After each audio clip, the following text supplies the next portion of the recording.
Tonight, the Anti-Defamation League will host their annual leadership conference in Washington, D.C. We'll have live coverage of Israeli Prime Minister Ariel Sharon. You'll also hear from the Weekly Standard's Bill Kristol, who will discuss Colin Powell's proposed international conference on Mideast peace, and a report from world Jewish leaders. The ADL's National Leadership Conference is live tonight on C-SPAN. The collapse of the World Trade Center following the September 11th terrorist attacks was the subject of a hearing Wednesday by the House Science Committee.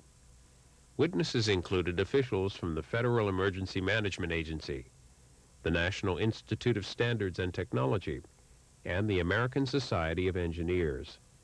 It's 2.5 hours. Good afternoon. I want to welcome everyone here today to our second hearing on the collapse of the World Trade Center. In many ways, this hearing is a continuation of the discussions we began at our first hearing on March 6th, and indeed, we have the exact same panel of witnesses before us today as we did 2 months ago. On March 6th, we delved into the procedures that were followed to assess what had caused the towers to collapse in those indelible moments of September 11th. We were not happy with what we learned. We found that the study of the collapse had been hampered by bureaucratic confusion, hesitation, and delay, by a lack of investigative tools, and by excessive restrictions on the flow of information.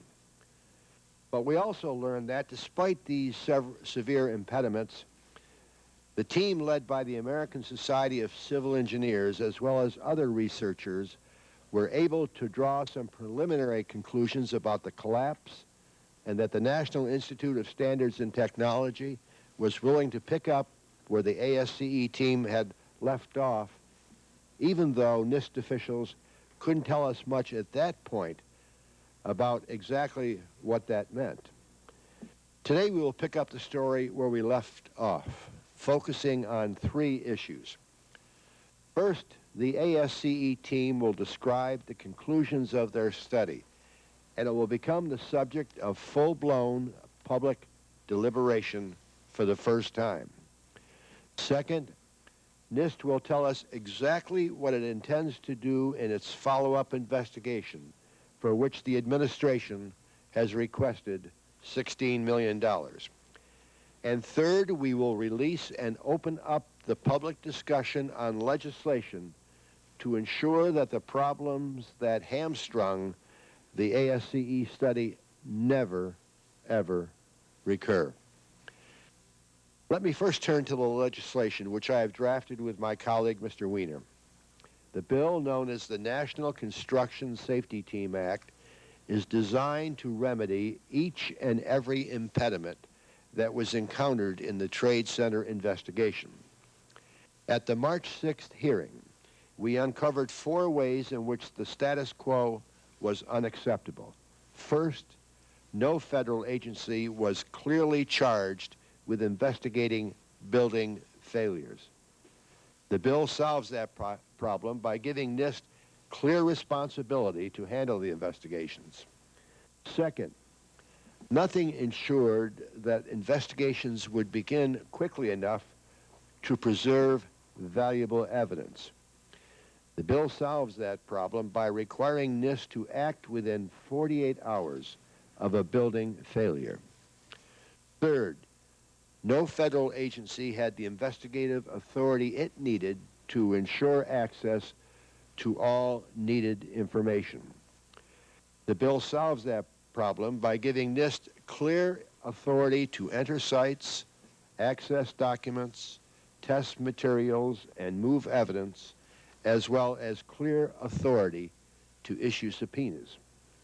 Fourth, nothing ensured that the public was kept informed of the progress of the investigation. The bill solves that problem by requiring NIST to provide regular public briefings and to make public its findings and the materials that led to those findings. We listened closely on March 6th and we have responded with a measured, targeted, precisely to remedy the issues that came to our attention. And we based the bill on a highly successful model, the National Transportation Safety Board, the federal agency that investigates airline crashes. We want to begin to get comments on the draft bill today, and we intend to introduce it, along with several colleagues on this committee and my colleagues from New York, Senators Clinton and Schumer, within the week. I expect our committee to approve the bill by the end of the month, and I would like to see it come to the House floor as soon as possible. While the bill is mostly prospective in its focus, all the investigative tools it would provide to NIST, including subpoena power, would be available to conduct the World Trade Center investigation. But what will that investigation entail? That's the key question this committee needs to pursue today with NIST. There is an almost unlimited universe of questions that NIST could address, but time and money are not unlimited. NIST needs to focus on those matters that are most likely to result in changed codes and practices, including evacuation and emergency response procedures in a wide variety of buildings. The investigation can't be driven by mere curiosity or political pressures, and it can't be based on the assumption that unlimited dollars will flow for future research. It has to be driven by the desire to save the maximum number of lives in the future, and to making the changes needed to save those lives as rapidly as possible. I hope that NIST will be able to assure us today that it is doing exactly that. But regardless of the precise NIST agenda, the lab needs the $16 million that the administration has requested for it in the supplemental appropriations bill that the House will consider later this month. The administration is to be applauded for this request, although they have, unfortunately, complicated matters by asking that the money be provided to FEMA for transfer to NIST. We will work with the appropriators to get this money to NIST directly, if possible, indirectly, if necessary. I don't really see why we have to go to FEMA, then to NIST. Why not directly to NIST? So we still have plenty of questions as we pick up where we concluded on March 6th.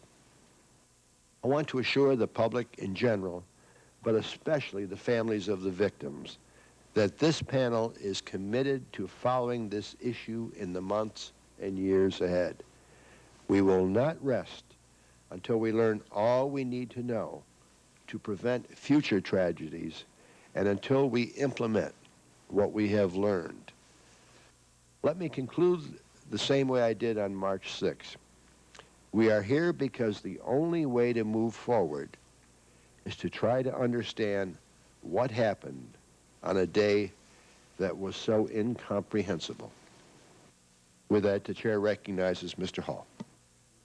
Mr. Chairman, I certainly want to join you as our chairman in welcoming everyone to this committee, and you and Mr. Weiner and others who have worked on your legislation. It's sensible, necessary, humanitarian legislation. As you alluded to 9/11, the day that terrorists declared war on this country with a dastardly act, we had loss of life there of people that may never even have enough of a body to have a decent funeral.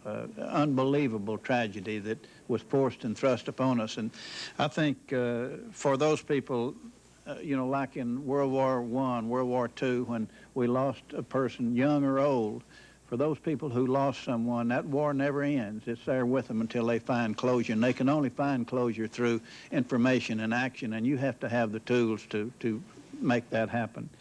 Today we're going to focus on the findings and recommendations of the Building Performance Assessment Team and the National Institute of Standards and Technology's follow-on legislation and their research agenda, which is so necessary. And while I commend the team for their outstanding commitment and effort, their report highlights that a lot remains to be done, and that's where NIST comes in. I hope to find out today whether they have the funding required to do a complete investigation. I'm certain that all the committee members are united in ensuring that the required funds are provided to NIST. And finally, I want to welcome the members of the Skyscaper Safety Campaign and thank them for their contributions to the committee's work.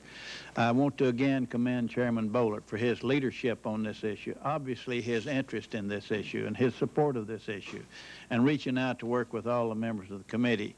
And I want to yield to Representative Weiner, who has a direct interest and thrust into this, and to recognize Steve Israel and John Larson, who had constituents that were killed on that dreadful day. But right now I want to yield my time to Congressman Weiner, and I think he'll handle the time and share some with Steve Israel. With that, Mr. Chairman, I thank you, and I thank all of you for what you're doing and what you will do. Thank you very much. The gentleman recognizes the gentleman from New York, my colleague, Mr. Weiner, with whom we have worked hand in glove on a bipartisan basis to deal in a responsible and timely manner with this issue.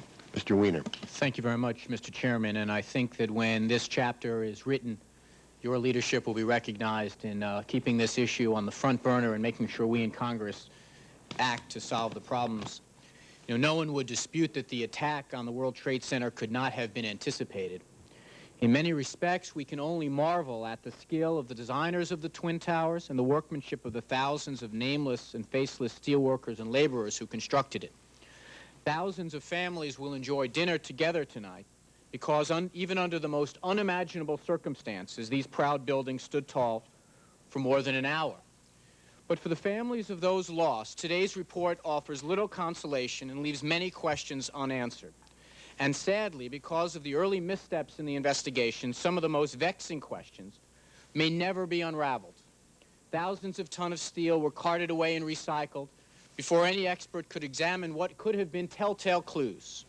Support trusses, fireproofing fragments, and even burnt-out electrical switches that might have given scientists and engineers insight were lost forever, even before an investigation was underway.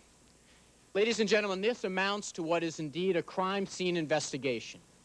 Yet not only is there no smoking gun, there wasn't even a weapon found, there weren't even fingerprints taken, and if truth be told, there wasn't even a detective assigned to the case till very late in the process. The report is short on conclusions about design decisions that could have contributed to the deaths of so many firefighters and workers on the top floors. Should future buildings avoid the concentration of stairwells that were used in the Twin Towers? Was enough attention given to the communications infrastructure that failed once after the 1993 bombings of these same buildings and tragically left hundreds of emergency workers climbing stairs up while officials on the ground knew that the buildings were about to come down? Did the fireproofing separate from the steel because of the intense heat, or was it the design of this post-asbestos treatment that is in place in thousands of buildings, and does this fail for other reasons?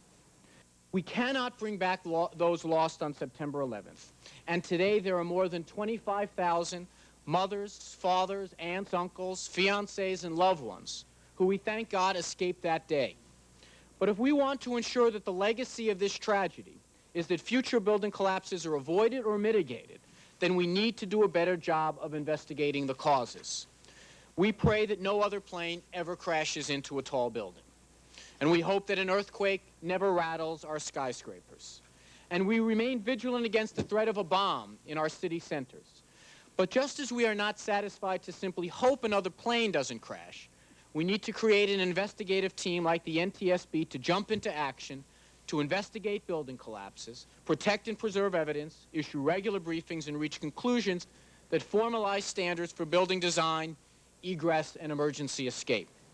Chairman Boehlert, whose leadership I've already noted, and I have provided, are going to be introducing legislation that will create this new authority. I urge my colleague and the President to support this effort, and I yield what brief time I may have left to Mr. Israel for a few remarks as well. You don't have any time left, but Mr. Israel will be recognized in a moment. We want to do it on a back and forth, follow usual procedure to demonstrate to everyone how well we work together on a bipartisan basis. The chair recognizes Mrs. Morella. I thank you, Mr. Chairman, and I certainly thank you for calling this important hearing to follow up on our work of a couple of months ago.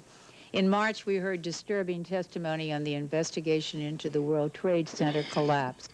Questions of jurisdiction, availability of evidence, and the scope of the inquiries surrounding the investigation, leading to grave concerns from what we heard about the victims' groups and the public at large.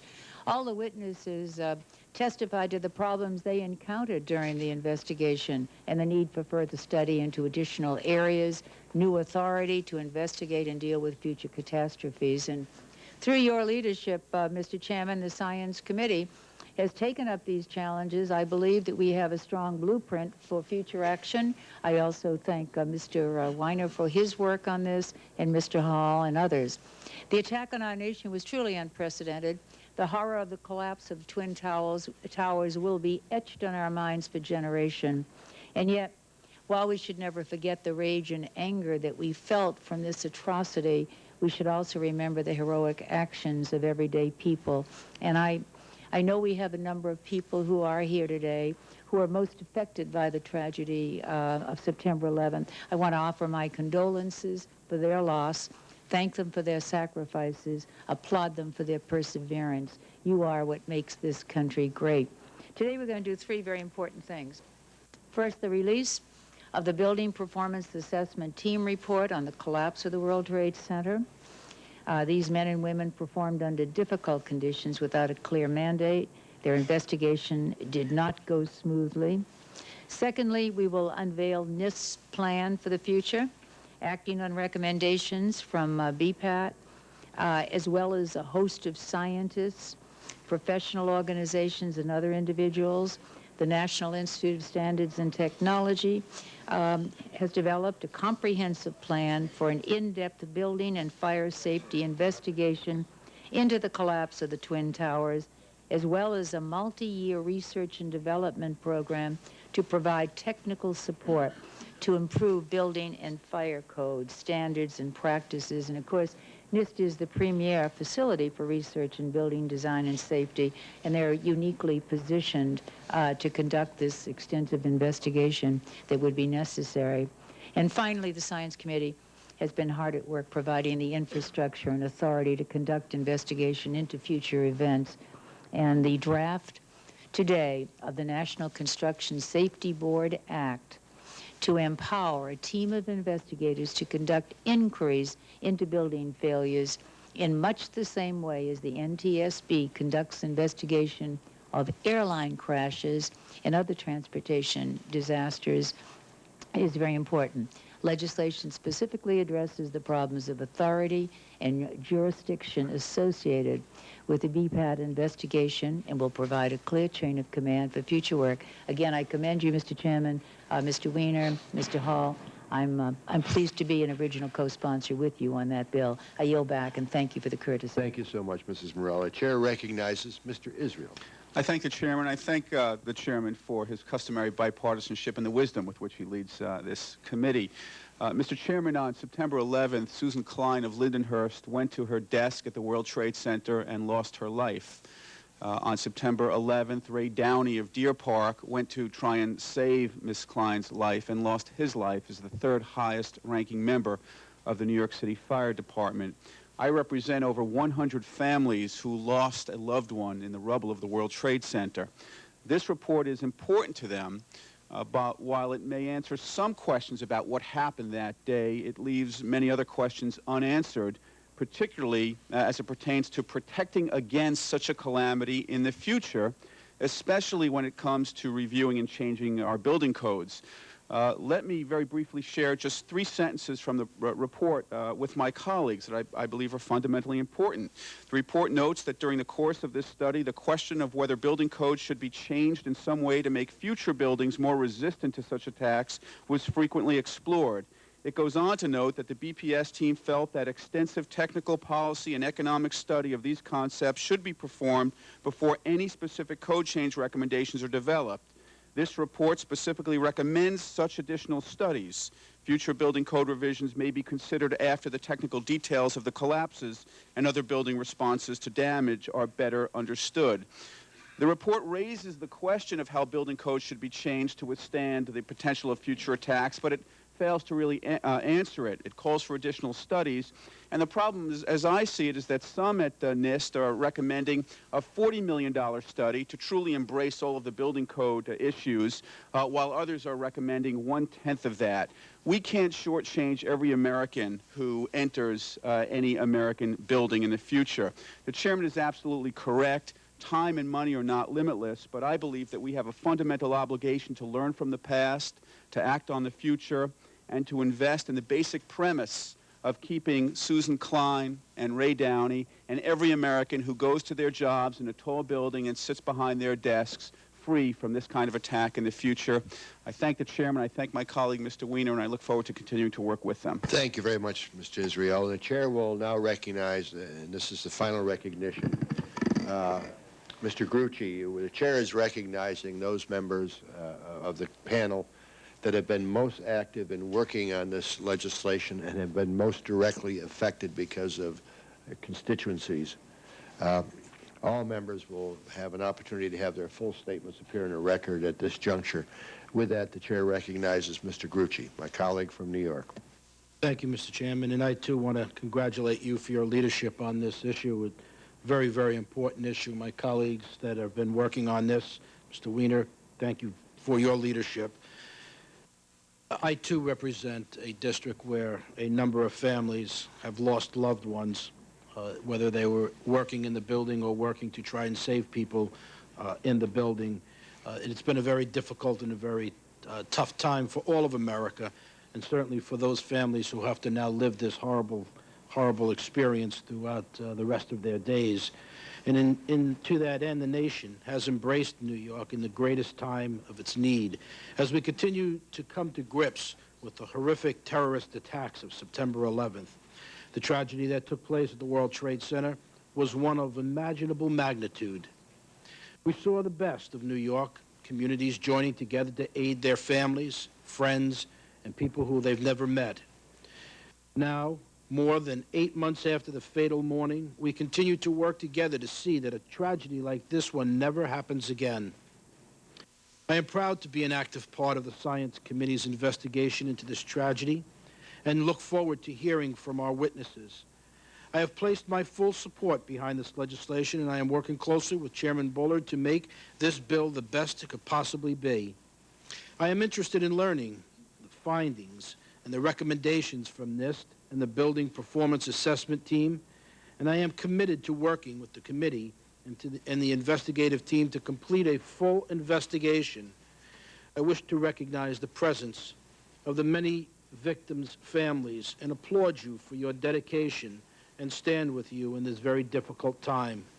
Thank you, Mr. Chairman, for your leadership on this hearing and in the investigation. And from one New Yorker to another, thank you for your commitment to these families and to all those who lost loved ones in this tragic event, this terrorist attack of September the 11th. And we will work until we find a way to ensure that people will be safe when they go to work. Thank you, Mr. Chairman, and I yield back the remainder of my time. Thank you very much. I want to thank all my colleagues for their very thoughtful presentations. Now we're going to go forward with our panel of expert witnesses. And gentlemen, I thank you all for the dedication you have evidenced to this important task. You were all here on March 6th. We listened, we learned. We're here to listen again, and we're here to learn, but we're here to act. What we're going to do is have the panel going to have various time allocations. Dr. Corley, you're going to get the most time because you're going to talk about the study, and we'll give you 15 minutes.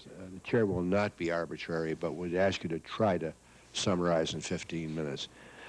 Dr. Boehlert, we'll have you talk about where you're going from here with NIST, and we'll give you 10 to 15. And then Mr. Shea and Professor Corbett, we'd ask that you try to have 5 minutes or so, but if you need more, this is too darn important to have some clock ticking away saying, well, you got to stop and summarize in 60 seconds or less. So we're going to give you the time you need, but we want to be mindful of the interest of the panel and getting some questions. And then finally, Dr. Barnett, you're here as a resource to Dr. Corley. as I understand it, and you're two tag team. Is that how it's going to work? You determine how that will work. Mr. Shea, you're up first. Mr. Robert Shea, Acting Administrator, Federal Insurance and Mitigation Administration. Thank you, Mr. Chairman. Members of the committee, I respectfully request that my written testimony be entered into the record and that I be allowed to make a very brief opening statement. Without objection, all the formal presentations will be in the record at this juncture in their entirety, and we appreciate your willingness to try to summarize and highlight. Thank you, Mr. Chairman. Today we will examine the reasons why the World Trade Center collapsed as a result of a horrendous terrorist act. However, nothing that we do today will explain the human tragedy. It is that tragedy that brings us together today. Dr. Corley and his team are to be commended. Never have we dealt with a report of this complexity in this length of time. All of us were spurred by the events of September 11th. After today, as has been noted by the chairman and others, much remains to be done. And particularly, I think, by Dr. Bement and his team at the National Institute of Standards and Technology. FEMA stands ready to assist at this point. Nonetheless, we remain compelled by the human tragedy, and I want to thank the committee, and particularly the families of the heroes and victims, for their patience and their understanding. Thank you, Mr. Chairman. Thank you very much. Dr. Gene Corley, American Society of Civil Engineers, and Dr. Corley is the chair of the Building Performance Assessment Team, which has reviewed the WTC disaster. And let me say, the nation owes you a debt of gratitude, and your outstanding organization, the American Society of Civil Engineers. We appreciate very much what you are doing. The task isn't over, as you well know. And with that, Dr. Corley, the floor is yours. Thank you, Mr. Chairman. If you'll permit me, I do have some illustrations that will be shown as I speak. I'd like to start by just commenting that during our work on the team, the tragedy that occurred was uppermost in our mind, and continually we recognize the losses of those who were in the buildings and the loss forever to those who remain behind. The work that we did was intended to help those in the future. Over the next few minutes, I will first describe briefly the composition of the team, give a short illustration of some of the tools we used, but I will concentrate mostly on the important findings that we have and the recommendations we have for the NIST study.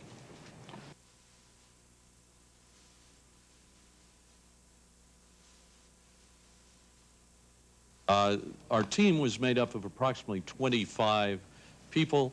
Among these members of the team were structural engineers, designers, analysts, professors, my colleague Dr. Jonathan Barnett, and we also had firemen on the team, investigators, a wide range of expertise to do this work.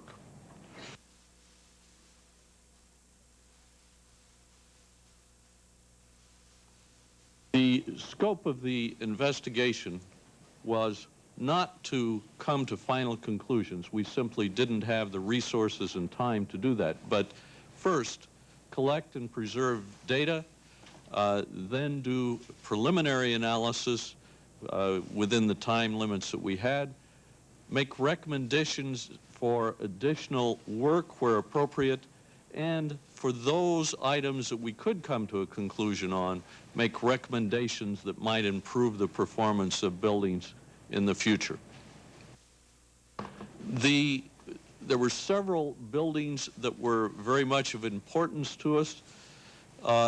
Obviously, buildings 1 and 2, the two towers, were high on our list of buildings to study. Building 3, the Marriott Hotel, which was crushed by the falling debris, was on our list. But we had others, buildings 4, 5, and 6, that were around the base of the towers, were still partially standing and provided us with insight as to the performance of buildings in fire. Building 7, which was across the street from the main towers, also collapsed and provided us with the first example that we recognized of a building collapsing as a result of fire. Bankers Trust was another building because of importance because it stood up and did not collapse as a result of the attack. To orient everyone just briefly, the 4 buildings that collapsed are shown in the center of this slide. They are the 4 buildings that are not colored. In addition to those, the 3 red buildings around the base of the towers are buildings 4, 5, and 6. Bankers Trust is across the street at the bottom of the slide. We also did investigate and comment on all of the buildings in blue and yellow on this slide.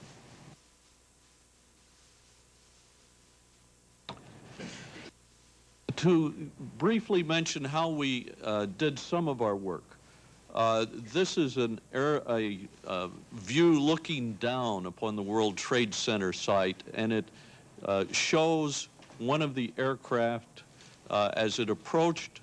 In this case, it was the aircraft that crashed into Tower 1.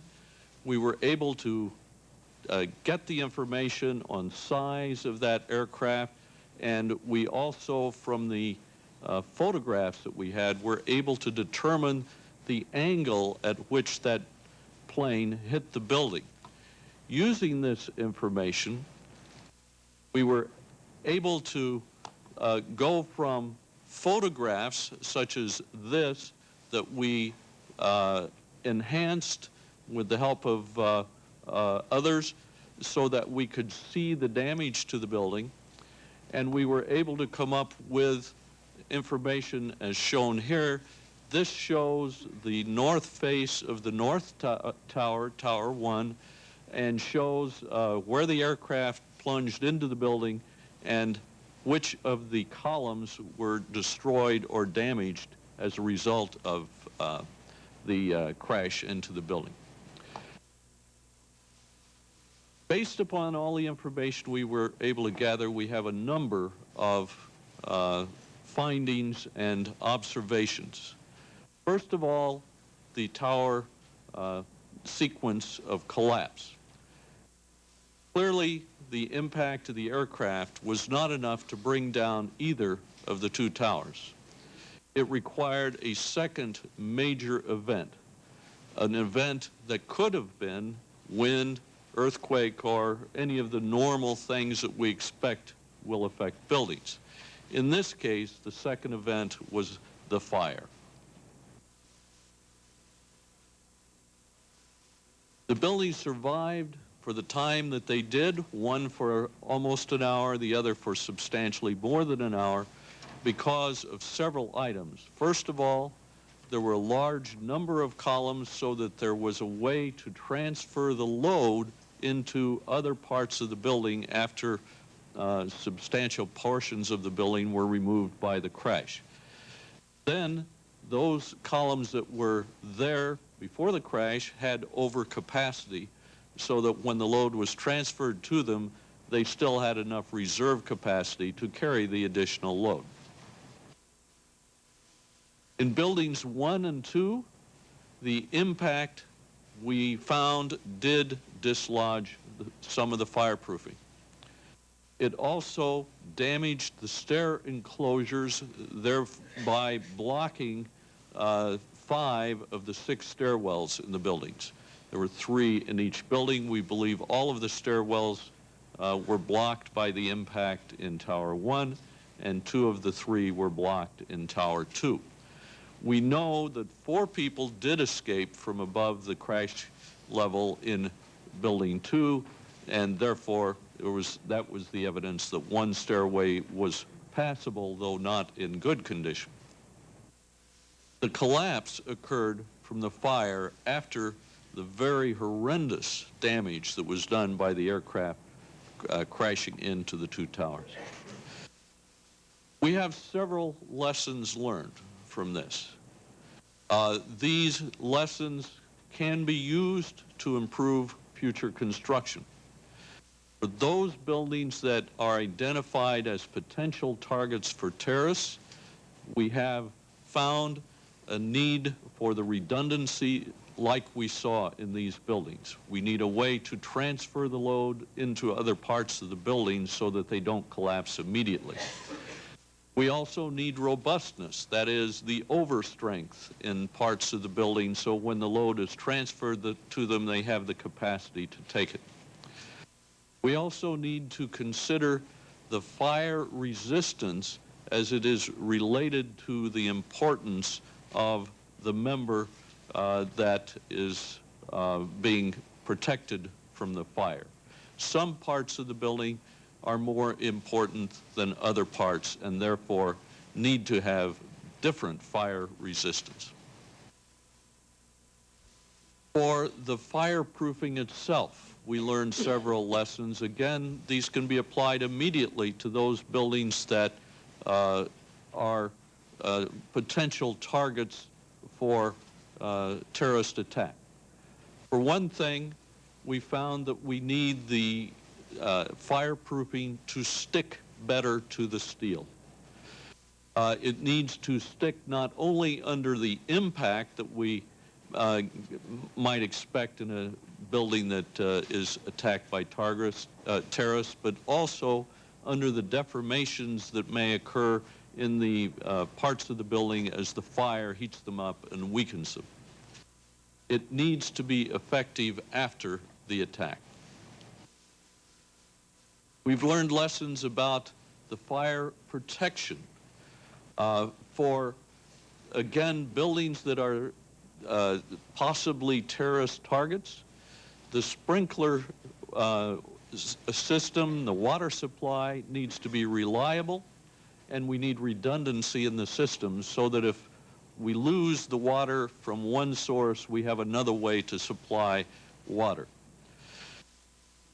We obviously saw in these buildings that the sprinklers did not work, and that means that we have a reduction in the protection that we have for the buildings. We learned lessons about exiting of the buildings. Again, for buildings that might be the target of terrorists, we need redundancy in the exits. We need more than one way of getting out of a building. We need those exits to be strong enough that they can take the impact that can occur as a result of these attacks. And we need a separation of the exits one from another so that if an attack occurs in one part of the building, there is a better chance that the other part of the building, which was not hurt as badly, will have an exit that is operational. Finally, we need impact resistance in the exits. For connections, we have learned several things about connections, and this can apply to buildings more than just those that might be terrorist targets. First of all, we need to have connections fire rated. And when I talk about connections, I'm talking about the way in which we attach beams to columns and make attachments within the length of a beam, that sort of thing. In addition, we need test data. At the moment, we do not have the test data to tell us what to do to get the ratings that are appropriate. We also need further analysis to see what the effect is of the types of changes that we might make in future building codes. One of the major things that we have concluded is that there's several areas that we need additional work on. We did not anticipate that we would answer all of the questions with this study. We did always anticipate that we would point the direction to those things that need further work. We need to complete the analyses that we started in our part of the study. We also need to develop fire test information. We need to physically test connections under the conditions of fire so that we can determine how to recommend the fire protection of connections. Another thing is we need to complete the study of Tower 7. Again, this was the first building we recognized that collapsed as a result of fire alone without known severe physical damage to the building besides the fire. Another area which we did not get into in any depth in this study is the human factors, how people reacted to the events, how they exited the buildings, what needs to be done to make it more certain that they will make the right choice in how they try to exit the buildings. That is a large area that does need additional study. And there are a number of other items in our report that we identify specific research needs. In summary, the towers survived the impacts. It was the fire, in addition to this very severe impact, that finally brought the towers down. They would have stood there indefinitely waiting for the next big event if the fire had not been occurring virtually simultaneously with the effects of the impact. Redundancy and robustness worked in the towers, and it also worked in adjacent buildings such as Bankers Trust. Major supports in a building need special consideration for fire protection. We believe that it was one of the major supports in Building 7 that started to collapse first and allowed the entire building to come down. Fire resistance of connections is an important consideration that is not thoroughly addressed at the moment in the building codes, and this needs to be changed. We need to relate the fireproofing to the fire load. If the loads are increased in an area, then we need to apply appropriate fireproofing in that area. And finally, egress or exiting with impact needs to be reviewed. The exit ways such as stairwells need to be able to survive the impacts that might occur in those buildings that might be subject to terrorist attacks. Thank you, Mr. Chairman. Thank you very much, Dr. Corley. Dr. Boehlert. Thank you, Mr. Chairman, Mr. Hall, and members of the committee. I want to thank you for this opportunity to testify on the NIST proposed investigation into the collapse of the World Trade Center buildings. I will outline the proposed NIST response plan and show how it complements and is responsive to the efforts of the FEMA ASCII Building Performance Assessment Team. I commend Dr. Corley and the BPAT members for their report and detailed recommendations. The NIST proposed response plan consists of 3 key program elements, including an investigation to be conducted in parallel with first a 24-month building and fire safety investigation into the collapse of the Twin Towers and World Trade Center Building 7. The goal here is to investigate the building construction, the materials used, and the technical conditions that combine to cause these disasters following the initial impact of the aircraft. While World Trade Center Buildings 4, 5, and 6 will not be investigated specifically in this phase, what we will learn in examining buildings 1, 2, and 7 will benefit buildings of all designs. The second in our response plan is a multi-year research and development program to provide the technical basis to support improved building and fire codes, standards, and practices.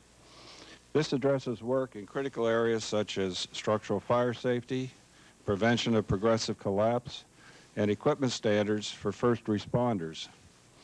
It includes BPAT recommendations for World Trade Center Buildings 3, 4, 5, and 6, Bankers Trust, and peripheral buildings, as well as recommendations for future studies to address specific issues of broader scope not covered by the BPAT report. Outputs and recommendations will support the voluntary consensus process that is used to develop building and fire codes and standards in the United States. The third element of this response plan is an industry-led dissemination and technical assistance program that will provide practical guidance and tools to better prepare facility owners, contractors, designers, and emergency personnel to respond to future disasters. This addresses BPAT recommendations for the training and education of stakeholders. All of the BPAT recommendations can be seen to map into the three elements of the response plan. We have shared the overall response plan approach extensively with public and private sector organizations and have welcomed their input since the middle of October 2001. Let me stop here parenthetically to describe this graphic. What this shows are generally or generically the various recommendations in the BPAT report, and the items that are shown in white will be included in the investigation. The items in yellow will be the focus of the research and development phase of the program, and the items shown in blue will be addressed during the dissemination and technical assistance phase of the response program. Our overall plan was modified in January 2002 when FEMA requested NIST to initiate an investigation under NIST's unique legislative authorities to conduct structural and fire investigations. This request was in direct response to a growing demand for a broad-based federal investigation into the World Trade Center disaster from technical experts, industry leaders, and families of building occupants and first responders who lost their lives on September 11, 2001. We continue to revise the plan as more technical information becomes available and to be responsive to the suggestions and needs of these many stakeholders. We agree with the BPAT recommendations that additional study of the Twin Towers and World Trade Center Building 7 should be conducted. The NIST investigation will focus on these buildings. We believe strongly that the results of such an investigation could lead to major changes in both U.S. building and fire codes and in engineering practice. We also believe strongly that the lessons to be derived from such an investigation will be applicable to a broad range of building types, not just the specific buildings that are studied. Let me now give you some specific examples to illustrate why we believe this to be the case.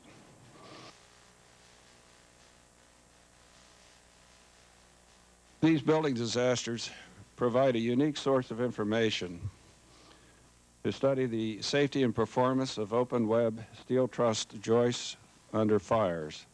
This type of truss joist is used widely in floor and roof systems for commercial and institutional buildings nationwide.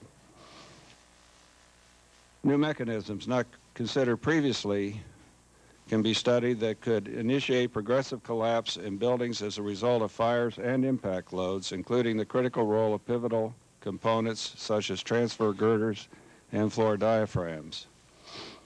In addition, the mechanical and metallurgical behavior of many different grades of structural steel under fires using steel recovered from the World Trade Center site that is now being stored at NIST can also be investigated. There are equally important lessons for life safety. First of all, firefighting technologies and practices for tall buildings, including occupant behavior, evacuation, emergency response, and the performance of built-in fire protection systems, such as sprinklers and fire alarms. Also, the control of fire spread in buildings with large open floor spaces, and the effectiveness and compartmentalization as a means to isolate fires in such buildings. There are also important lessons to be learned for engineering practice. The performance of the design, construction, and approval process used to assure safety whenever an innovation structural system is used or where there is a need for variances from building and fire codes. The provision of adequate structural reserve capacity to accommodate abnormal loads such as blast, impact, and accidental fires, especially those that can be anticipated prior to construction, balanced properly against the need to achieve design efficiency. The proposed NIST investigation will include world-class technical expertise from both within and outside of NIST. External experts will be drawn from both academia and practice, and several of those may well have contributed to the BPAT study. We propose to charter a federal advisory committee to guide all aspects of the NIST investigation, including the review of major investigation reports. We will maintain ongoing liaison with the professional communities over the course of the investigation through periodic briefings, presentations, and opportunity for comment on key investigation reports. NIST will assign a special liaison to interact with the families of building occupants and first responders. We recognize the vital role that these individuals and groups have to play in providing input on the scope of the proposed NIST investigation. We also understand that it is appropriate and important to keep these families and organizations informed about the progress of the proposed investigation. A summary of the proposed NIST investigation plan is attached for the record and is being made available to the general public on the NIST website beginning today. NIST will use an open and inclusive process in planning and conducting the investigation and in publishing its findings and recommendations. We have and are consulting extensively with technical experts and groups in developing our plan. We have consulted with local authorities in New York who have expressed support for NIST and agreed to cooperate in its investigation. We will hold a public meeting in New York City in the near future to share the details of the proposed NIST plan, which will be made available in detail to the general public 2 weeks prior to the meeting, and will seek the public's informed comment on its scope and each of the elements as we make the plan final. The administration has expressed strong commitment for the NIST response plan and has requested $16 million as part of the FEMA's fiscal year 2002 supplemental budget request to support the NIST investigation. The President's fiscal year 2003 budget request also includes $2 million in base funding to support other elements of the NIST response plan. And we have already redirected approximately $2 million of existing base funds within our Building and Fire Research Laboratory to support the response plan. Future resource requirements for the broader research and development and dissemination and technical assistance program will be included in our fiscal year 2004 budget process and beyond. Finally, Mr. Chairman, I look forward to working with you and members of this committee as NIST embarks on a very important technical investigation. FEMA and NIST are committed to ensuring a smooth transition. Mr. Robert Shea and I recently signed a memorandum of understanding to strengthen our collaborative bonds by designating NIST to serve as a research and technical resource for FEMA. With your permission, I would like to submit a copy of that memorandum of understanding for the record. Without objection, so ordered. We have agreed to develop and sign by the end of May an operational protocol for a quick deployment mechanism that could be activated when a NIST response to extreme events is needed. This concludes my prepared remarks, and I'll be glad to answer any questions from Thanks the very committee. much, Dr. Boehlert. Here's the situation on the floor. We have 12 and a half minutes remaining with this vote. So Professor Corbett will go with you, and 5-6 minutes or so, 7 if you need, and then we'll take a brief recess, dash over and vote, and come back here. Okay?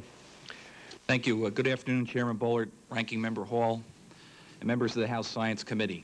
Thank you for allowing me to again testify before you about the investigation of the World Trade Center disaster. Nearly 8 months have passed since the collapse of the Twin Towers, yet today we're only beginning to understand exactly what happened on September 11th at the World Trade Center. While the Building Performance Assessment Team report that is being released at today's hearing yields some useful information, the generalized nature of its recommendations and the limited scope of its assessment leave us with little hard evidence for which to make specific improvements to the codes, design practices, emergency response procedures. The recommendations in this report provide us with a useful starting point, but much work needs to be conducted. The proposed NIST investigation that is under consideration today is the type of large-scale forensic inquiry that the federal government should have launched back in September. I was pleased to learn that NIST plans to conduct a thorough and comprehensive investigation incorporating the 6 focus areas that I identified in my testimony before this committee on March 6th. They intend to take a multidisciplinary approach, allowing for the investigation to benefit from the expertise of a wide range of experts and to permit the disaster to be studied holistically. The breadth and depth of this planned investigation will provide us complete understanding of the disaster at the World Trade Center as is now possible. The fact-finding, leave no stone unturned objective of the NIST investigation will allow us to develop detailed conclusions and learn the lessons about what transpired at the Trade Center. It is this application of these hard-earned lessons, of course, that is the primary reason for conducting the investigation in the first place. These lessons must be translated into actual changes to our building and fire codes, enhancements in building design methodologies, and improvements in emergency response procedures and technologies. While NIST has laid out a comprehensive proposal for investigating and researching the lessons learned from the disaster, the key to achieving this goal lies in the details of NIST's plan. This is where I'll focus my comments today. I have reviewed several draft documents concerning the actual plan for the NIST investigation. I've identified 3 particular areas of concern. 1, the need for a rapid assemblage of a diverse group of individuals to form the core Federal Advisory Committee, which will oversee the investigation. Number 2, the need for subpoena power for the investigation. And number 3, the need for the investigation to be centered upon the development of defensible and detailed proposals for changes in building and fire codes, as well as improvements in emergency response procedures and technologies. While I'm aware that NIST is attempting to deal with these 3 issues, I think that it's very important to highlight these concerns in light of what happened in the preparation of the BPAT report. The Federal Advisory Committee's critical role to be the review of the NIST draft plan for the investigation and its ongoing role of monitoring the investigation. These duties are very important in the light of the multidisciplinary aspects of the investigation, and since some areas of the investigation involve issues that are outside of NIST's traditional areas of expertise, such as building evacuation, firefighting, and urban search and rescue. It is essential that the committee be composed of many individuals with a broad range of expertise and experience. It is equally important that the committee be formed as quickly as possible to allow for the rapid development and implementation of the best plan possible. A review of NIST's current draft plan has spotlighted the need for guidance of the world-class experts of the Federal Advisory Committee. For example, the evacuation portion of the draft plan does not propose that individual interviews of survivors be conducted, but rather relies on the use of survey forms to collect information. A one-size-fits-all survey form will not gather all the critical information that is necessary to understand the evacuations that took place on September 11th.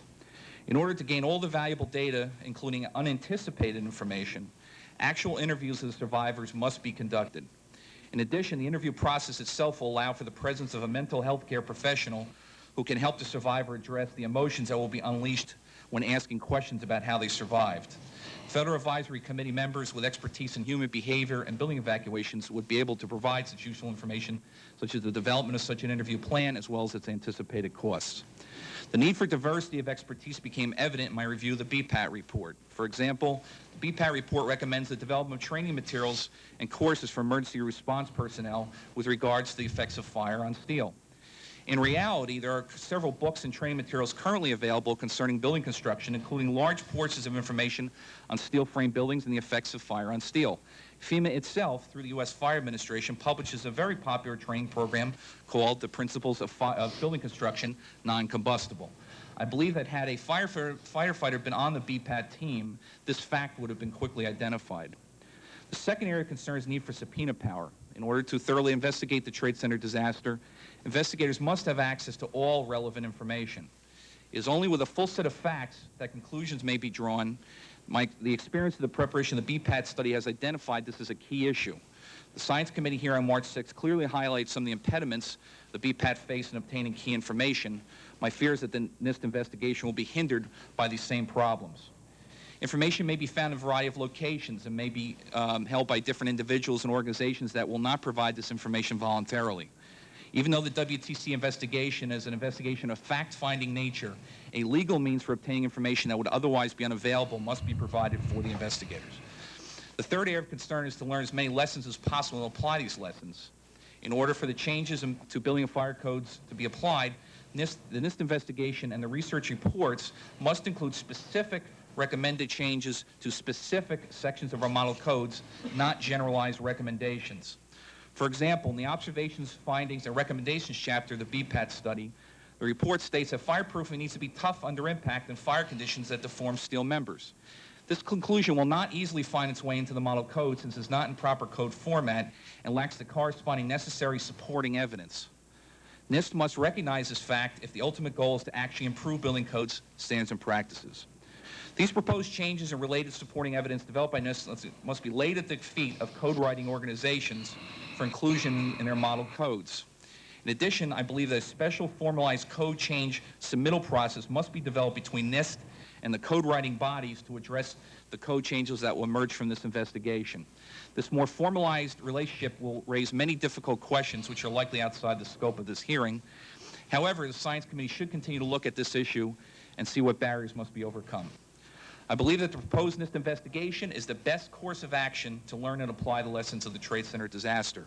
It is critical that the investigation be as comprehensive as currently planned and be funded at the necessary level to achieve this goal. It is essential that we learn exactly what happened to these structures, victims, and survivors on September 11th and try to prevent it from ever happening again. Thank you for allowing me to testify before you on this very important topic. I'll be happy to answer any questions you may have. Thank you very much, Professor, and thank you for a very fine presentation. Got 4 minutes and 40 seconds to vote. I would anticipate a break of about 20 minutes. We're going to dash over, and then there's this vote, and then a vote on passage of the bill in question.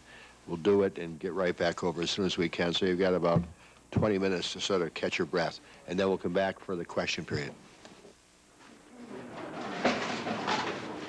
Should I release you from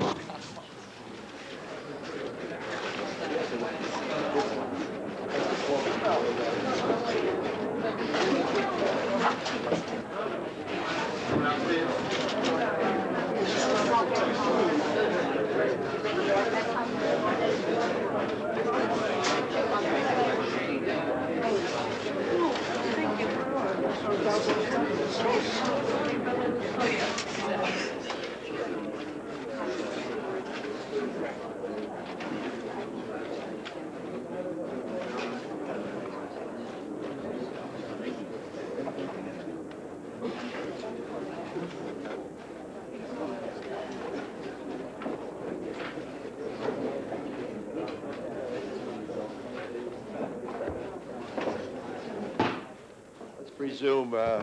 Colleagues will be wandering back from the floor, but let's get started.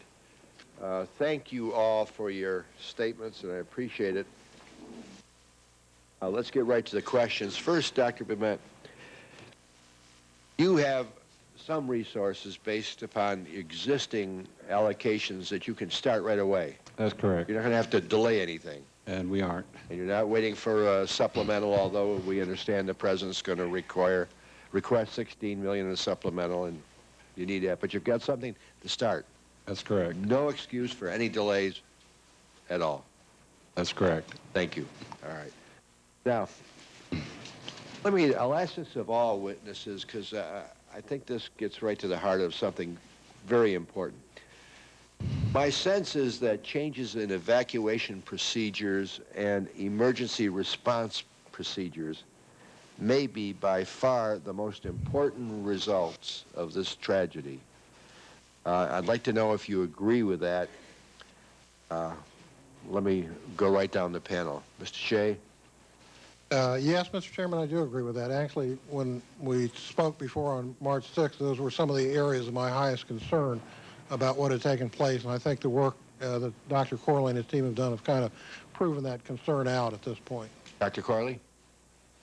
Yes, I think that's a very important consideration. I would point out that, in fact, at the Trade Center, since they had been attacked once before, they had already instituted very good training programs, and they practiced evacuating the building.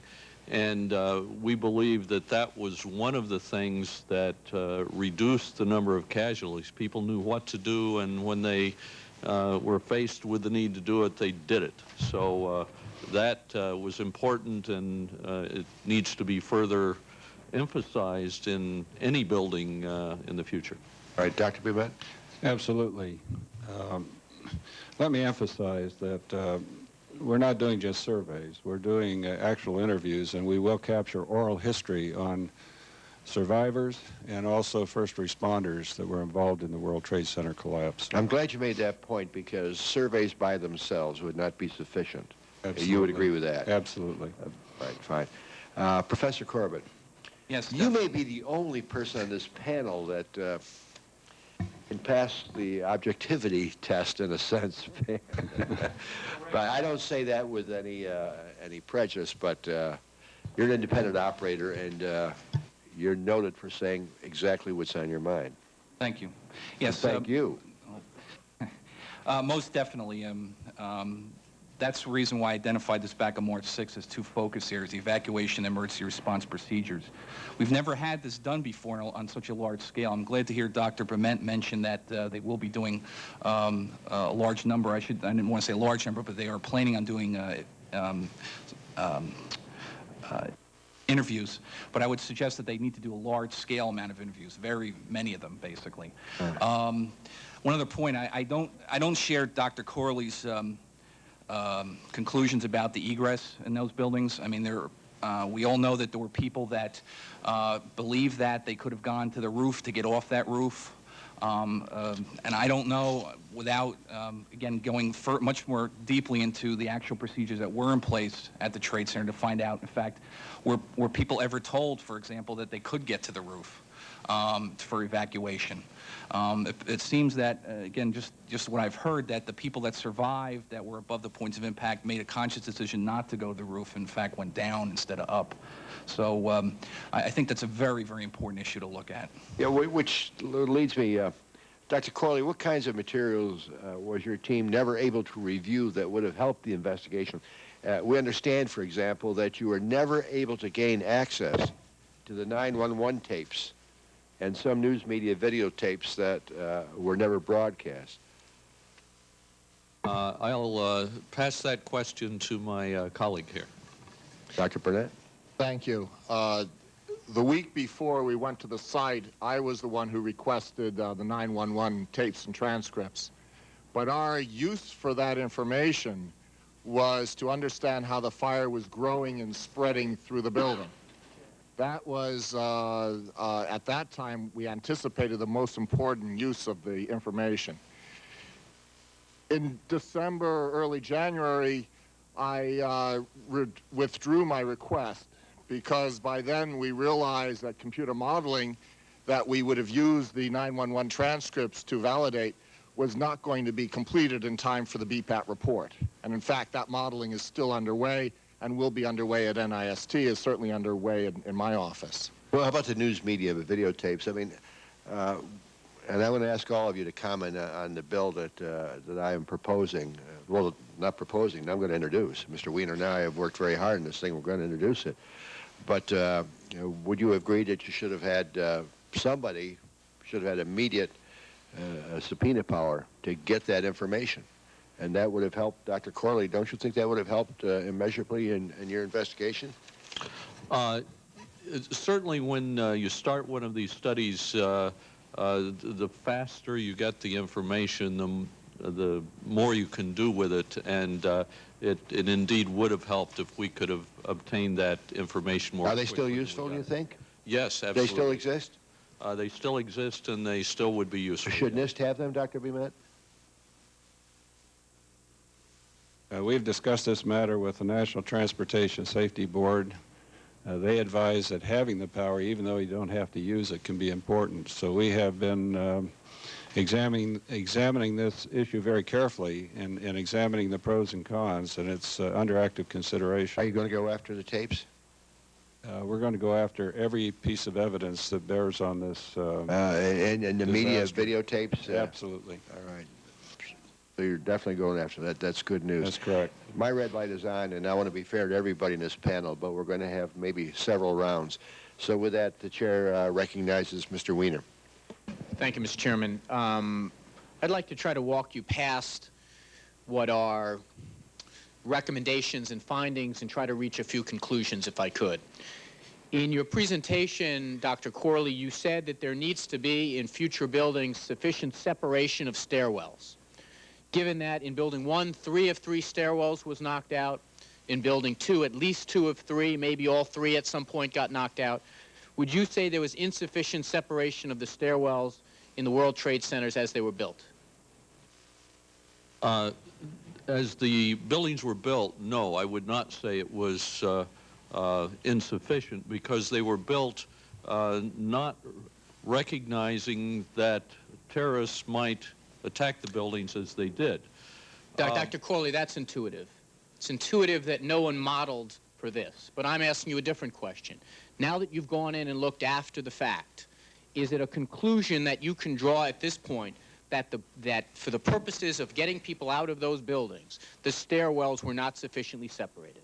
Our conclusion is that if they had been further separated, there would have been a better possibility of getting them out of the building. Okay. In your testimony, you said that it was important to have a redundancy of water supply for the sprinklers.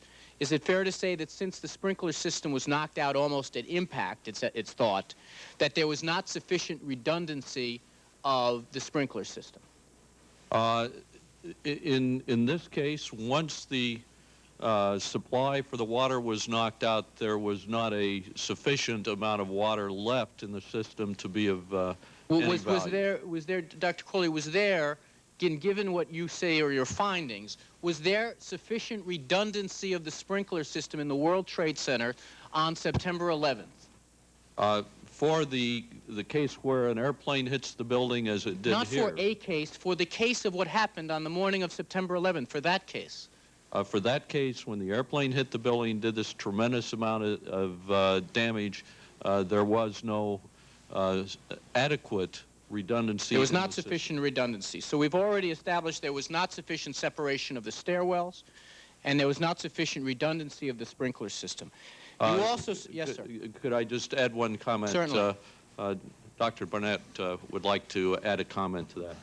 In addition to the water supply, we do not design sprinkler systems for multiple floors, entire floors of buildings to be involved in fire simultaneously. We design our sprinkler systems for a small fire that grows, right? So even with a redundant water supply, the sprinkler system would not have worked, would not have been able to control the fires. We just don't design that way. Dr. Corley, in your testimony, you said one of the lessons we concern is there needs to be sufficient redundancy of the sprinkler system. Was there sufficient redundancy of the sprinkler system in the World Trade Center? There was not for the conditions that occurred. Obviously. In addition, in your testimony, you say it's important to have robust egress systems, reinforcements of the areas where people are going to be coming and going from. Given what we know and given your report, can you draw the conclusion that there were not sufficiently robust egress systems? Again, for the condition with the aircraft that hit this building, they knocked the walls out. We have eyewitness accounts of that, and it was not, they were not capable of resisting this impact. Okay. Can I ask you, one of the things that is, those are 3 conclusions that while you don't call them conclusions, I think it's reasonable now to say those are conclusions that can be drawn.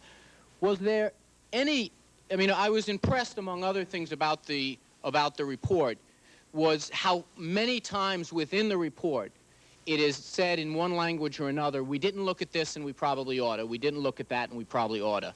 Does this report speak at all about elevator design, reinforcing the infrastructure around elevators to allow them to be used? In some cases they failed, in other cases they were in use. Is there any discussion about design issues surrounding elevators? No, sir, we did not address that. Is there any discussion in this document or any analysis done of, to pick up on what the chairman mentioned, on allowing for egress from the roof or allowing an emergency helicopter to land on the roof of a building? Any design questions that occurred in that context? No, sir. There's none. Okay. Let me just ask you finally about the issue of building codes. One of the things that I think we would all hope that would come out of any investigation would be a discussion about lessons that can learn and how they can be transferred to other things. Building codes, and I'm reading from Chapter 8, Chapter 8, subsection 3. Actually, I see the red light is on. Let me just summarize. Was there anything in this report that a city council, that a state legislature, that the federal government can take and translate directly into changes in building codes? Not at this time. There are several things that we we do anticipate will be ready to go in the future, but at the moment we don't have the wording that we would use. We don't know what the parameters are that should be suggested, but we can see some things that may be changes in the future. Thank you. Thanks, Mr. Weiner, and you can understand the passion that is up here. But that's exactly, Mr. Weiner, that's exactly why we have to have the follow-through from NIST in a very comprehensive way, and that's why I was so anxious to determine that they have the resources to begin immediately and not have to wait for some supplemental request, et cetera, et cetera. And obviously, Dr. Corley and the team, the study was not complete. We all recognize that right from the beginning. I mean, we wish we had more time, more resources, more of everything. But we're moving in the correct direction, and that's critically important. Chair recognizes Dr. Ehlers. Thank you, Mr. Chairman, and thank you for holding this very important hearing. I understand fully why the towers 1 and 2 went down, based on the description you've given. I'm still puzzled by building number 7, World Trade Center number 7, which you said collapsed because of a lengthy fire. Were the sprinklers destroyed in that building? Did the insulation come off the steel there as well? What actually happened in that building? Building number 7 is indeed one of the more important buildings that we looked at, and we do have answers to some of your questions which are addressed in the report. We were not able to find any evidence that the sprinklers worked in the building. We believe it is mainly because that there was damage to the water supply system, and the water pressure that was available just wasn't sufficient to supply water to the sprinklers in the building. Where was the damage to the water system? The water system was damaged in several locations. The falling debris penetrated the ground and actually took out parts of the water supply for the World Trade Center area. It took several hours after the collapses of 1 and 2 before the city could first find out where those were and then isolate those leaks so they could again supply a reasonable amount of water to that area. In the meantime, the fire department, we were told, was forced to take water out of the river to help them to fight the fires that occurred after the collapses. As far as the fireproofing for Building 7, we have no evidence that it was knocked off as a result of damage from debris coming from either of the 2 towers. There was evidence the building was struck by some of the debris. We've been unable to quantify how much damage there was, but we did not conclude that the fireproofing was knocked out. We believe it was a fire that continued to burn for a long period of time, meaning it had a very large source of fuel. And other than that, it was a building that came down just from the fire and without substantial structural damage. That's a real concern to me, because how long is the building designed, or are the beams and girders designed to withstand a fire with the insulation in place? I'll ask Professor Barnett to address that part of it. Thank you. The building codes specify performance in a standard fire resistance test. The building codes do not specify performance in real fires. So the tests, the buildings are designed in accordance with the standard and the tests. Our history has been excellent up until 9/11. We had never had a collapse of a protected steel building. But we've now had one. We now need to look and see what occurred. This is a problem, you're right, and this is of great concern to all of us. So presumably you should have better tests or better standards so that you thoroughly understand it. And Dr. Beement, I assume that would be part of your ongoing work? Yes, sir. Well, we already have predictive codes that go beyond the ASTM code method E119, which is being referred to. And we certainly would want to use that in a way that would predict fire behavior for a type fire such as this one, and would give more of an indication of how the structures would survive or how they would perform under those specific conditions. And Dr. Beement, continuing with you, it strikes me that investigating 7 might be the most interesting aspect. Do you plan to devote a fair amount of your time and dollars to that effort?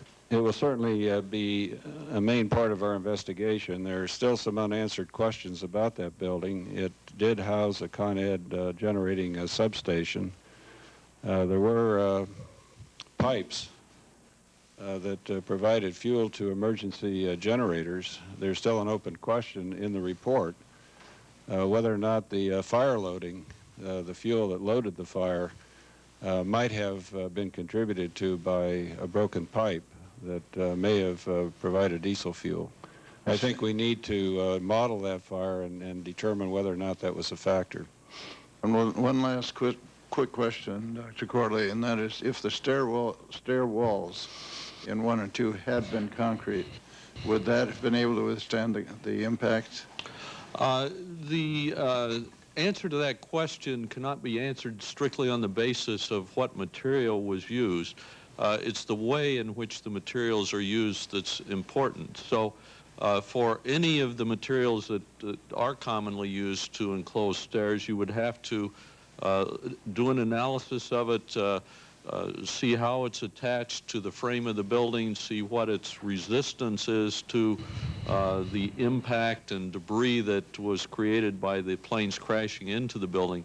And you would have to answer that on the basis of how it was designed. So it's not possible to just say if it was a different material it would have worked, and with the materials used it wouldn't work.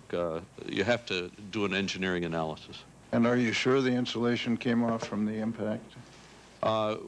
We have very good evidence that it did. We have photographic evidence that shows steel that we have interpreted it to be steel that no longer has fireproofing on it. In addition to that, though, we have the other buildings that did not burn, where they were impacted by debris coming from the towers, and we found that the fireproofing was knocked off of the steel in the areas where the debris hit there. So that is additional evidence that drew us to our conclusion that it was knocked off in the towers. Thank you. The gentleman's time has expired. There'll be opportunity for another round of questioning. Dr. Beement, I want to just follow through for one moment before going to Mr. Shays on the subpoena power. As you know, our draft legislation, my bill, has subpoena power in there. Yes. But there have been officials within NIST that have suggested that that's very important. Have you made a formal request within the administration, and what's the status of that request? It's under active discussion at the present time. And how active and how long? Hopefully not long and quite active. Well, that's an answer I want to hear, but At what level? It's higher than my level at this point.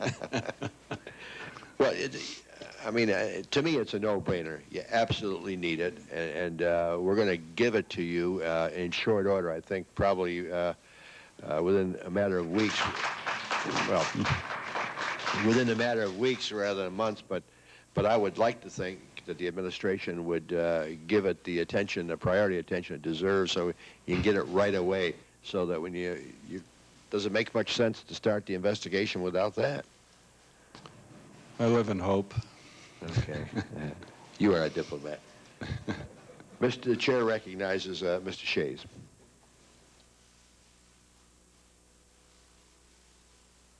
Thank you, Mr. Chairman, for holding these hearings. I'm sorry I missed the beginning. I was chairing my own committee on a National Security Subcommittee. Gentlemen, what you all are doing is very, very important, and I found myself thinking that I am still one of those skeptics believing that it would have been impossible to prevent these buildings from collapsing given what attacked them. A gigantic plane with a tremendous amount of fuel, one plane traveling at close to 500 miles an hour. So when I hear a question about the redundancy of the water supply, I think, my God, it knocked out a few floors. You could have had 10 redundancies, and they all would have been wiped out in that instance. But having said that, you all have learned things, it seems to me, that will be very helpful in what we do in the future, and some good lessons and some bad lessons. Can I make an assumption from Mr. Weiner's question that if we were to have the stairwells separated more, that that would be a positive thing in the future in any building? Yes, in our opinion, that would be a positive thing to do. Then, if there was an impact to the building, you would have a statistically better chance that the stairs would be available. I mean, in a way, did we almost design this building like the Titanic? We didn't have enough lifeboats. I mean, is it even conceivable that you can get out of a building in time with the number of stairways that we had? If I may address that, there is always the possibility of yet a larger aircraft hitting whatever building you design. So we concluded in our report that it's possible that you may not be able to design a building to resist anything that might happen in the future. What we do address, though, is that if you take advantage of what we're learning here, and that is that the stairwells appear that they would have done better if they were spread out more, then in the future, if another building is hit like this one was, at least you would increase the odds. We don't believe that you can guarantee, though, that it will resist all of the things that are possible. And yet it was a minor miracle that, given all the people in this building, most were able to get out, certainly below. I mean, a minor miracle, a major miracle. And I'm told by one of my friends, a high school friend who was in this building but was there in the first bombing when 5 floors were basically knocked out. As soon as the first tower was hit, he told his staff to leave the building. And he said that they had practice, in a sense, what to do. They knew what to do. And he said if the first bombing hadn't taken place, a lot more people would have lost their lives. Some would have stayed in the building and some wouldn't have known when to leave. With regards to, though, the redundancy of the water supply, notwithstanding that I could say 3 floors went out, so there's nothing that could prevent it, would it be wise in the future for something not as catastrophic, would a redundancy in the water supply be helpful? Yes, that was what our report concluded, and I'll allow Jonathan to add a little bit to that. Thank you, Gene. The current standards for sprinkler design are intended to address normal fires, normal situations, and they work. When sprinklers operate, when they're designed properly, They save lives. In fact, other than people intimately involved with ignition. I know they save lives when they're design, but the question is, should there be redundancy? I want to ask one more question before my time runs out here. Should there be redundancy in the future? We do. I think that for buildings subject to a potential terrorist event, you might want to include redundancies. The NFPA Standard 13 talks about redundant water supplies. Let me ask this question then. In regards to the stairways and the redundancy of the water supply, who is going to, what needs to be done to get that to happen? Is that something NIST needs to do? Is it, Mr. Corbett, do you want to respond? Yeah, can I just comment on the redundancy issue? Right, and then... very important. Something we identified back on March 6th was that we treat 10-story buildings the same way as we treat 100-story buildings under our building codes today. Okay. I think we need to have a lot more redundancy when we're talking about very tall buildings. That's not just water supply, that's not just egress. I think we need to have a much better protected building for very tall buildings. We can't rely on the firefighters to fly up in helicopters to attack these fires. And we need to have the ability for that building to stay intact and get the people out long enough for the fire service to do the job they need to do. Mr. Chairman, can I just ask a follow-up just to conclude this issue? By all means. Yeah. So given that, given the stairways maybe need to be further apart, given that you may need to have redundancy, what needs to be done to get the codes to require that to happen? Is that something NIST needs to do? What's going to have that happen? If I may address that, first of all, there need to be additional data collection done and studies made of what you would gain by additional stairways, and if any, and we need to find out what to recommend. Right. And then it needs to go through the consensus process so the public can get their say in this also, and develop the wording that would go into codes if changes are found to be necessary. Thank you. Thank you, Mr. Chairman. Yeah, Dr. Corley, some of the fire safety codes are based on studies dating back to 1926. Why can't we go ahead right now and make some recommended changes in building codes while the study is going forward? Dr. Bement, can you respond to that? Well, redundancy Then I'd like to ask Professor Corbett to respond to it. Redundancy has come up, and redundancy of active fire suppression is absolutely essential. On the other hand, one also has to look at defense in depth. And that involves compartmentalization, it involves passive insulation, it involves a disciplined limitation of flammable materials, fire loading. It involves all these things. And I think taking a simplistic approach and just talking about redundancy of water systems, it doesn't go far enough. It has to go much further. Yeah, well, I would agree with that. For every complex problem, there's always a simple solution, and it's usually wrong. Complex problems require... I don't want to characterize it as being simple either. Yeah, I understand that. But Professor Corbett, let's hear some more from you. Well, I like your style. Okay. Well, from a redundancy standpoint, again, to go back to the issue of how we treat buildings and building codes, there's very little relationship, in my opinion, between how we fight fires in buildings and how buildings are built. For example, when we talk about firefighter communication systems, we have our current codes require hardwired systems in which the firefighters have to take telephone handsets up into buildings and plug them into walls at specific locations to communicate with the chief officers down in the command post. That's not the way fire departments operate. They use radios. We don't use these type of systems because they don't work, and yet this particular requirement's been in the code for over 20 years. So I think that's the reason why I call for the comprehensive investigation here, is because we've got to integrate the firefighters, the emergency responders with the engineers and things, and I think NIST certainly understands that, and that's what should have been going on in September. But as far as the redundancies go, again, we need to look at what specific things need to be changed, but you can't, this is a belts and suspenders situation here. You need to have both belt and a suspender when you're dealing with very tall buildings. You cannot rely on one specific thing to work properly, or we're going to have the problems that we had at the Trade Center.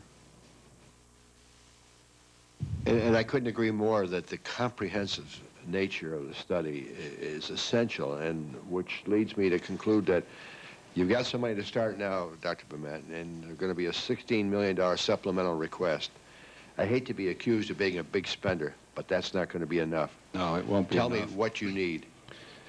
Well, that only takes care of one of the three elements of our response plan. The remaining elements have to do with research and development, which will address many of the other recommendations that came out of the BPAT study. It will deal with connectors. It will deal with floor truss structures and their response to fire.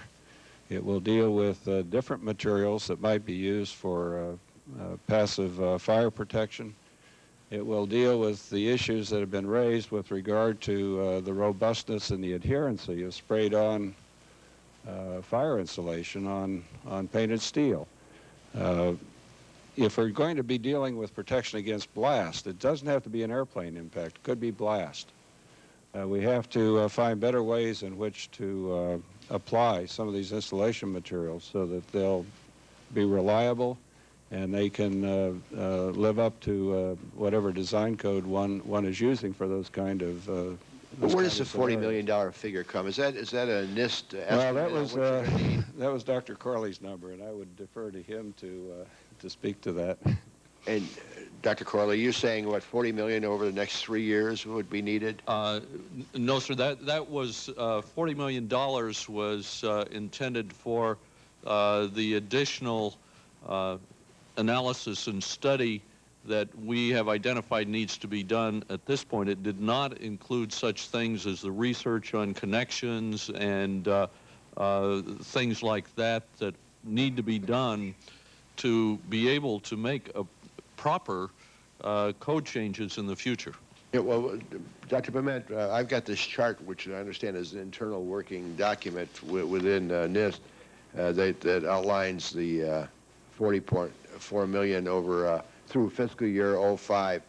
And is that generally accepted within NIST, what Dr. Corley is suggesting? We currently have identified, including the $16 million for the investigation, $30 million, part of which will be used for research and development.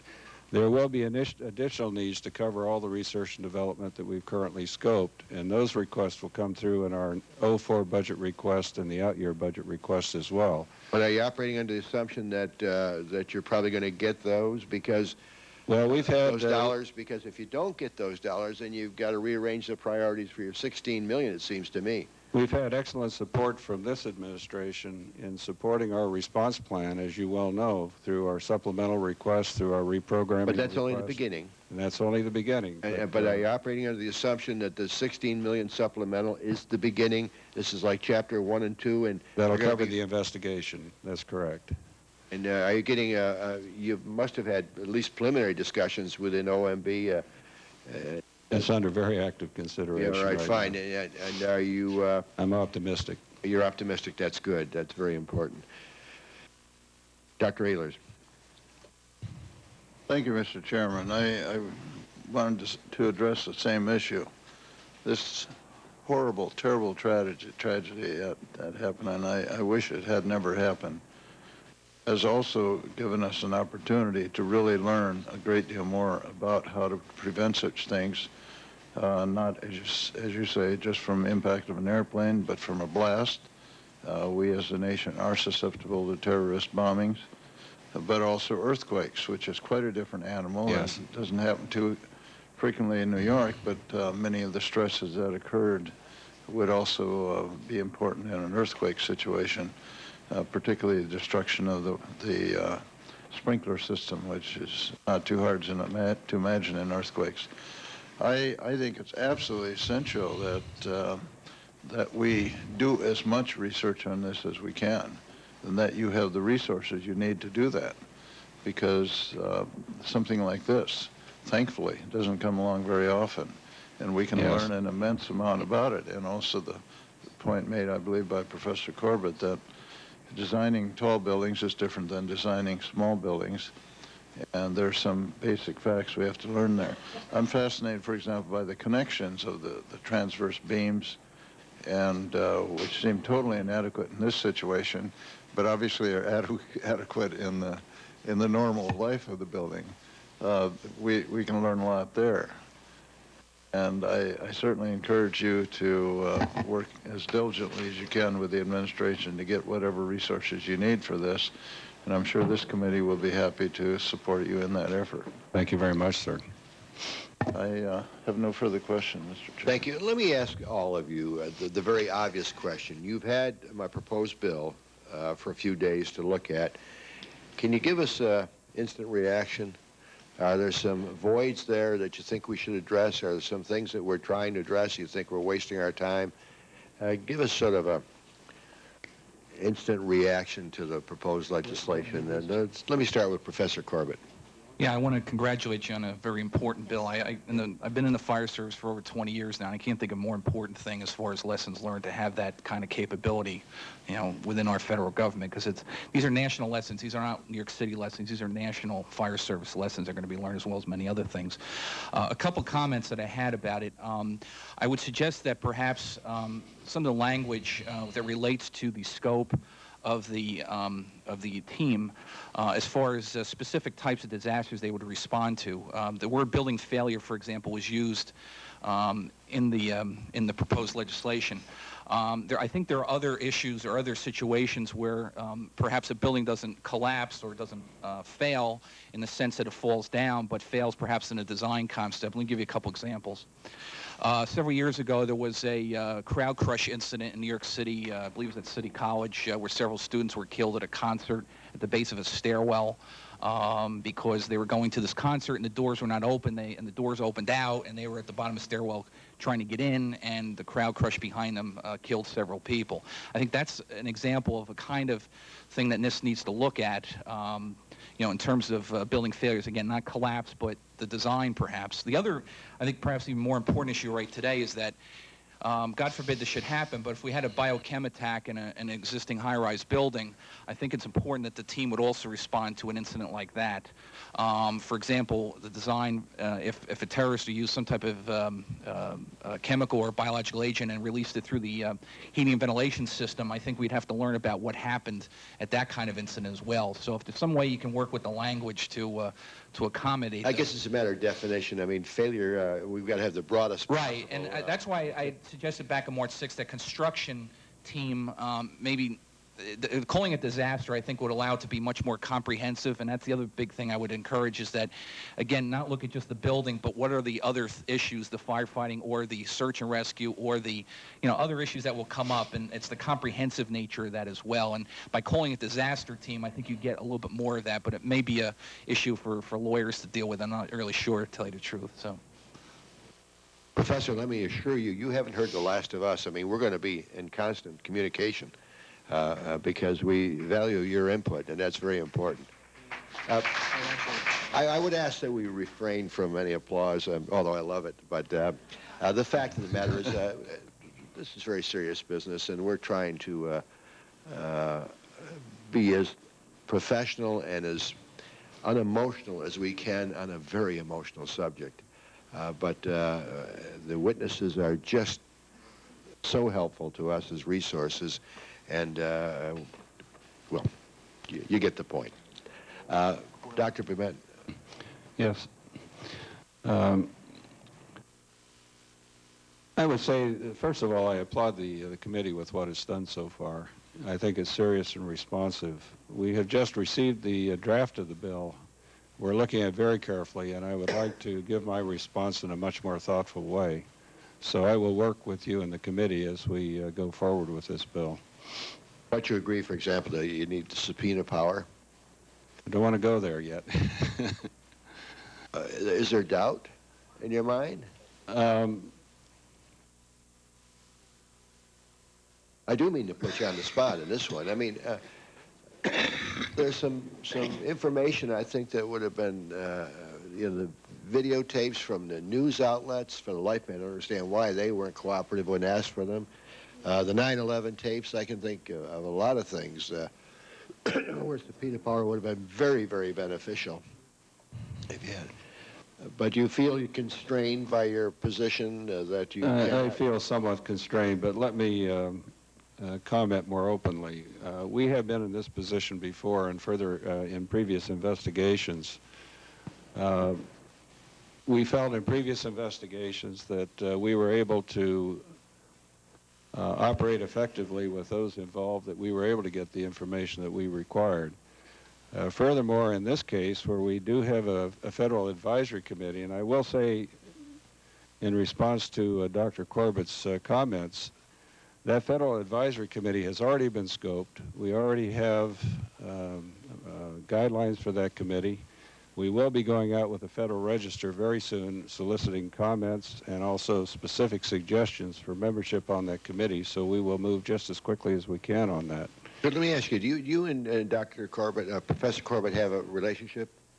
No, but I have to say that most of the comments that he made in his testimony I felt were on target, because they're procedures that we had anticipated. We have talked with a lot of groups, and some of these suggestions have already been made, especially in some of the interest groups involved. And we have taken them very seriously, and I think almost everything that he commented on are things that we have. I guess my point in asking that is I would hope that when the hearing is over and you shake hands and say, see you around, I hope that maybe there'll be future telephone calls, and we're thinking about this. What do you think? Oh, you bet. Okay, I mean... I don't think there's any doubt about that. We'll use the best minds we can find on this investigation. Dr. Corley, what do you think about the draft legislation? Were there any voids? Do you think we're missing the boat? Mr. Chairman, I do have a few comments on it, a few things that I think will improve it even more than it is already. First of all, my initial observation is that it addresses many of the things that we ran into, not just on this study, but having done others in the past, I have always run into the same types of difficulties in getting information. There's one item that was not clear to me, and that is whether or not the intent is to cover things such as earthquake, tornado, hurricane, that type of building damage, as well as the fire and impact and the unexpected type of loads that were on this. Yeah, we're still reviewing that issue, but my gut reaction would be yes.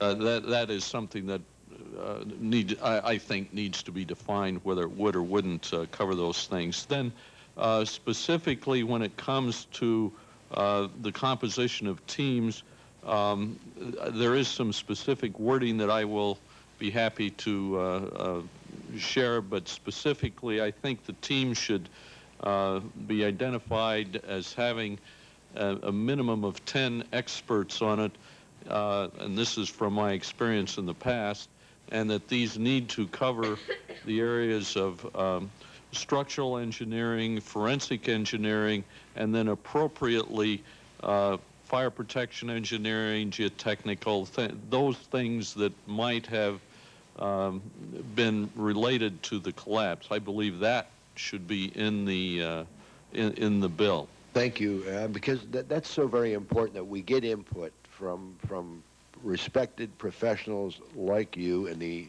organization that you represent. That's what the whole process is all about. We're not the source of all wisdom up here. Then there is a fourth item that I'd just like to mention at this time, and if you'll permit me, after I've had time to read it more, I'll no doubt have a few other suggestions. Sure. But in section 4.3, there's some specific wording about what to do with code changes, and I think that will need a little bit of modification, because it would require that the team come up with the code changes without having the benefit of public input, and I think the appropriate way to do this is to come up with those areas and the substance of the code changes, then go out to the public to get their input, so we can address those things that we technical people may not recognize. Those are just the first 4 items that I wanted to mention at this point. Thanks. Professor Corbett, would you react to that? Yeah, that's a very important issue. Is this is the foundation of why we're doing this, is to make change in the codes, and that is such a critical piece that has to be looked at. I mean, it's a large issue of how we develop codes in this country.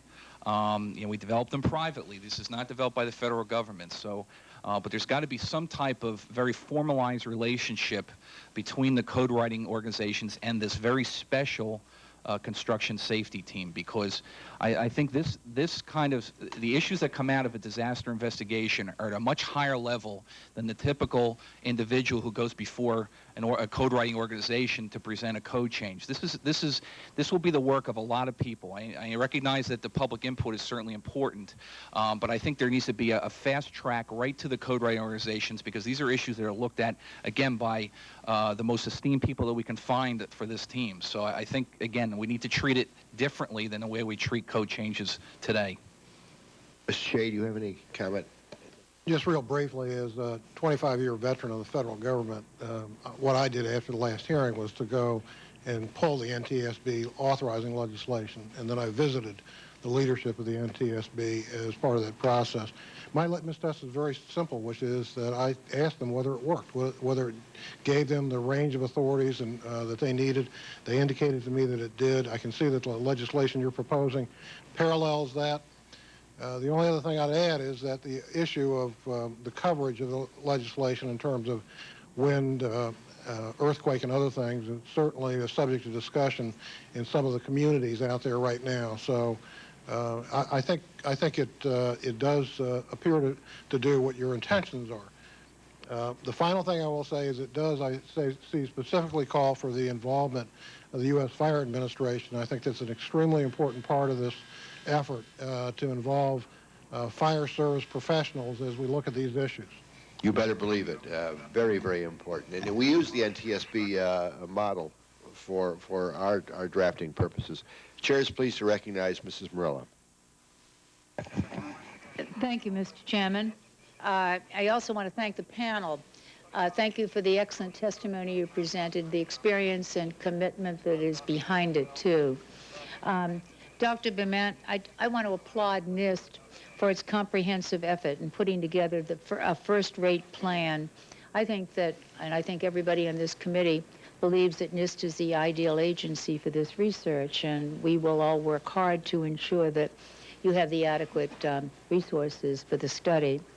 I would like to, in terms of the resources, Dr. Boehlert, the letters that you provided the committee supporting NIST activities also support an additional $10 million to expand NIST's large fire facility to enable structural testing under fire conditions. Currently, this research capacity does not exist in the United States. That's correct. This research capacity is critical. It appears to the development of advanced test measures, predictive tools, and performance standards. All 3 of these areas are highlighted by the BPAT as needing immediate work.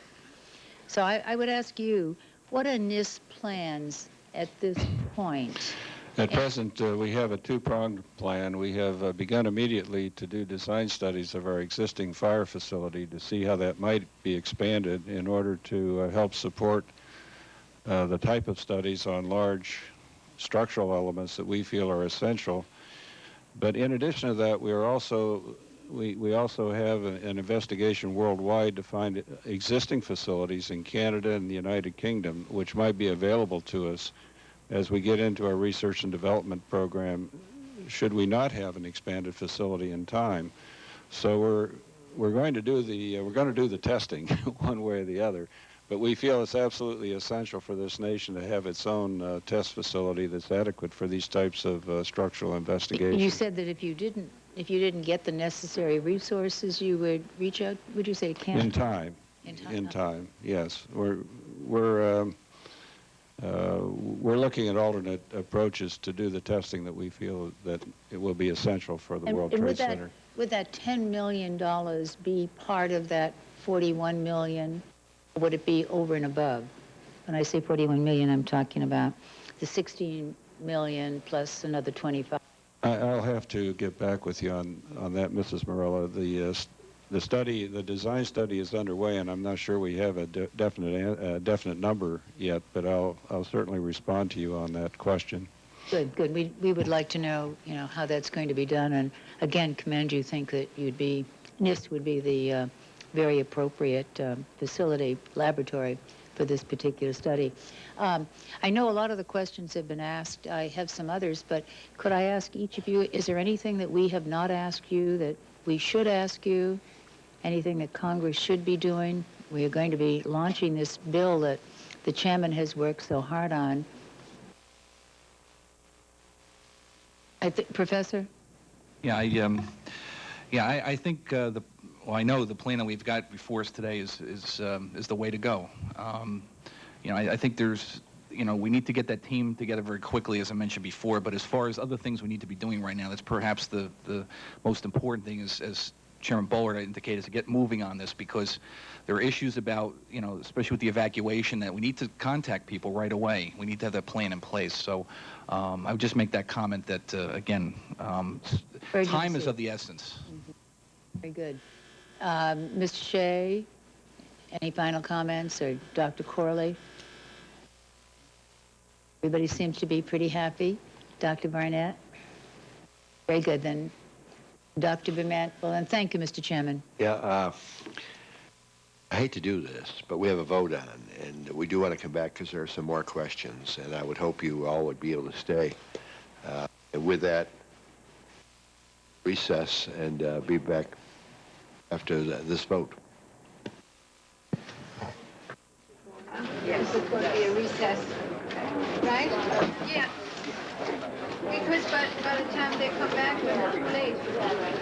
Yeah.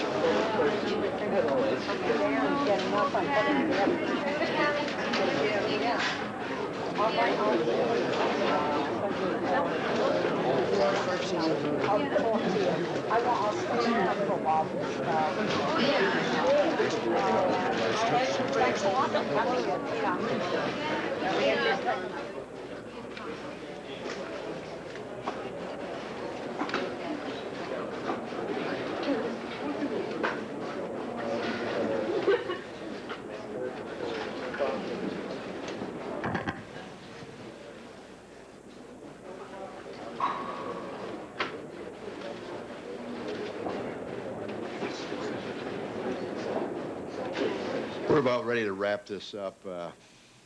Shays has a few questions. I have a few. Let me just start with one. We all keep referring to the $16 million, and I have a letter to me from the FEMA General Counsel that I want to put in the record that provides legislative language that is needed if FEMA is to transfer the money to NIST.